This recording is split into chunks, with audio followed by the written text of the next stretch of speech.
Hello and welcome back to the Joyful Soul Creates. Charlotte here, and today I'm doing something a bit different. I'm going to be making some envelopes because I finally got my hands on an envelope punch board, which I've been wanting for ages. This is the We Are Memory Keepers envelope punch board, and it comes with the board, a scoring tool and some instructions. There's also a sticker sheet if you want to replace the measurement instructions on the board itself. So the one on the board is in inches and the sticker sheet is in centimeters. I will be keeping the sticker sheet but not adding it onto my board. When I purchased this, I also picked up some inexpensive paper. This was on sale. It's some kind of, I'm not even sure what this paper is, but it was 24 cents for a pack of 10, so I thought it would be worth a try for these envelopes. Most of the cards I make are A2 size, so I'm following the instructions for A2 size. And I realize you can't really see the numbers on the video very well, so I will read it to you. It says that for a 4 1/4 by 5 1/2 inch card, you want to start with a piece of paper that's 8 1/8 inches square. You're then going to line it up into the punch board and align it to 3 3/4 inches.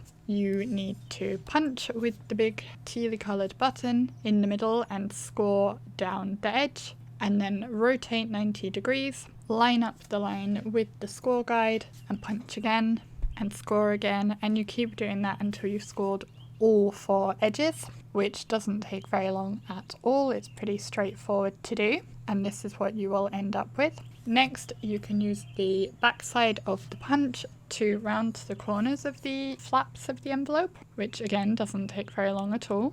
The pieces just fall through the back. There's no collection chamber or anything, so you just can sweep them up afterwards. And that's all you need the punch board itself for. So then the envelope piece is ready and we can just fold in all 4 flaps, and here's what it will look like when it's all folded up. Of course, we need to put some adhesive, so I'm going to put some double-sided tape just along the lower edges of those shorter flaps, and then remove the backing paper from that tape and fold the lower flap up, and that's the envelope assembled. And then also we want to put some double-sided tape along the top flaps so that it is ready to be used. As I said, this was the instructions for the A2 size card, and here I have an A2 size card, but it's really snug. And the board said this allows roughly an 1/8 inch margin on all sides, which it really wasn't allowing. So I think maybe I had gone slightly off on my score lines somewhere along the way.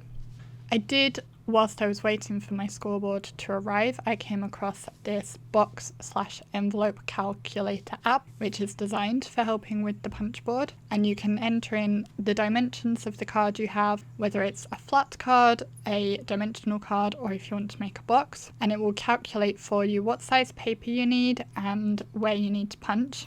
So here you can see for 4 1/4 by 5 1/2, it says 7 3/4 inches, which is different from what the punch board says, and to punch at 3 7/16. So the board says 8 1/8 inches square, and the app says 7 3/4. And then the board says punch at 3 3/4, which is basically 3 12/16, whereas the app says 3 7/16. This is for the snug version. For the more dimensional version, it does say 8 1/8, like the punch board says, but it says punch at 3 5/8, so that's 3 10/16, which again is slightly different from what the punch board says. And here's just a look at if you want to make a box, and you can tell it how deep you want the box. So yeah, the measurements vary between the app and the punch board, which I found interesting.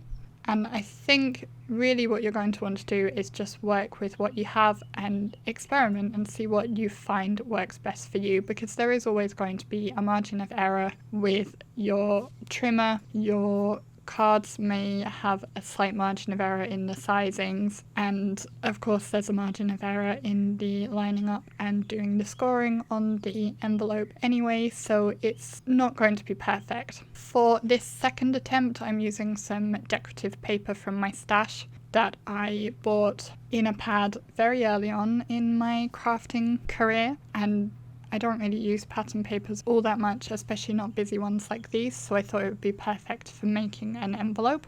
And I decided to work out based on adding 1/8 of an inch to the size of an A2 card on the length and the height, and use the app to calculate how I should measure for that. So the app said that that would be 8 5/16 square and punching at 3 11/16. So very precise. My trimmer and the punch board both go to 8 inches but not 16ths of inches, so I did have to kind of slightly guesstimate to get it exactly right, but it was close enough and it did work in the end.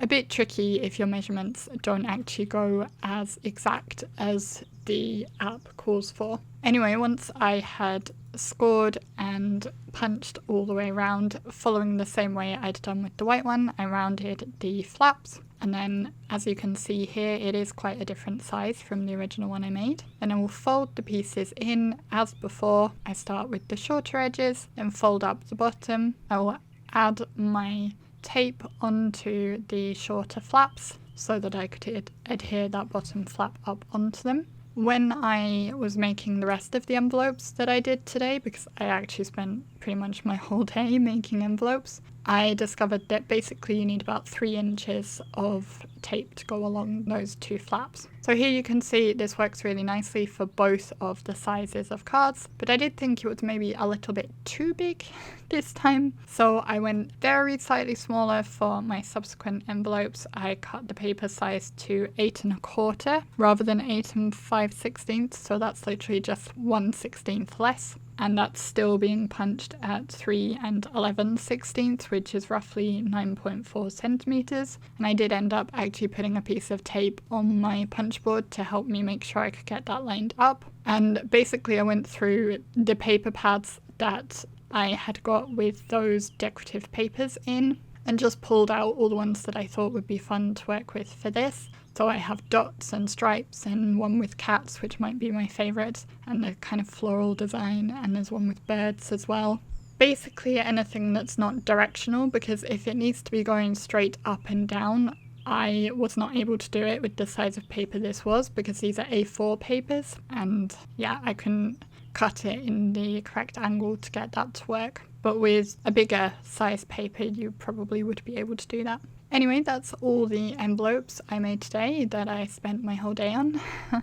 And I hope you enjoyed them, and if you'd like to know a bit more about the envelope punch board, just let me know what questions you might have and I will see if I can answer them. For today's Rafflecopter entry, just leave a comment with the secret word envelopes, which is not a very secret word, but I thought I'd make it an easy one today. And be sure to head over to the Rafflecopter to let it know you commented, and if you haven't yet voted, please do vote in the card of the month as well. Thank you for watching, liking, commenting, subscribing, sharing, and shopping with the affiliate links if you do. All these envelopes are going to end up listed in my Etsy store for sale just as soon as I get around to it, and don't forget you do have a discount code for that this month, which is also in the description box. There are a couple of other videos showing on screen right now if you'd like to see more from me straight away. Otherwise, I'll thank you again for watching, and I will see you again in the next video. Bye!